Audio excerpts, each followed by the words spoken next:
In an early, maybe last year, Liz made an interesting observation. Actually, a proposal that is sensible. She said that self-valuing, what I mean with self-valuing, is actually better expressed as a value selfing. I think she said this to Sater. That is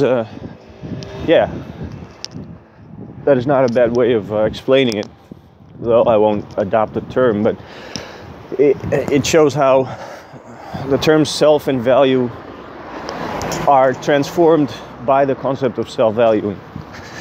The self is nothing besides the continuity of valuing, and this continuity is not absolute, but it is strong enough to to be a continuity. If there was no continuity, there would would be neither self nor valuing, because valuing requires something. You know, it's a word indicating an exchange process of sorts. It's a word indicating an interaction, at least. So when this is why self-valuing can never refer to an atomic self, because the thing itself is self-valuing. There's no self that is self-valuing. It is a self-valuing that is valuing, thereby self-valuing, or being destroyed. Now, on the other thing about suicide, I said to what I think is Magnus Andersson. I forgot his the guy with the avatar with the medieval king.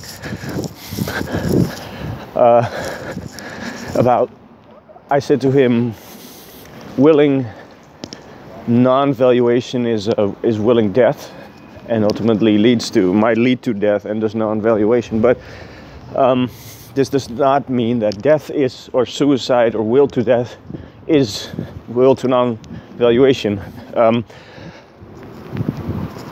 That is just one way of death, the nihilist weakling's death. But the glorious suicide, like Liz described in the I don't know, in one of her threads, the valiant warrior who jumped into the chasm to save Rome. That is obviously not anything but the absence of the will to non-valuation. That is such an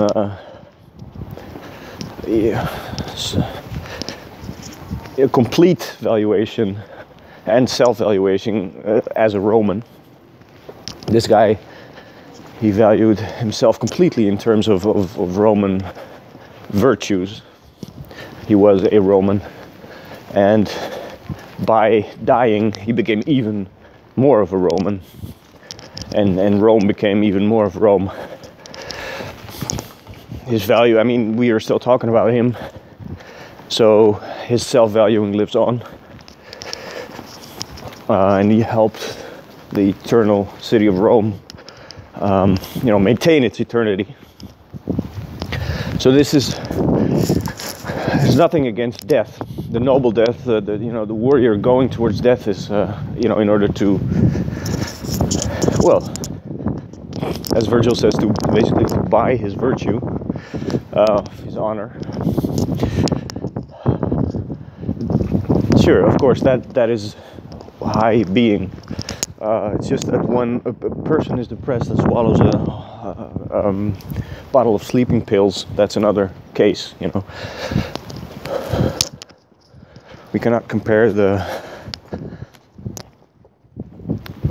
samurai's death to the Prozac death, though they're both wills to death. One is a will to non-valuation, the other one is a will to absolute self-valuing.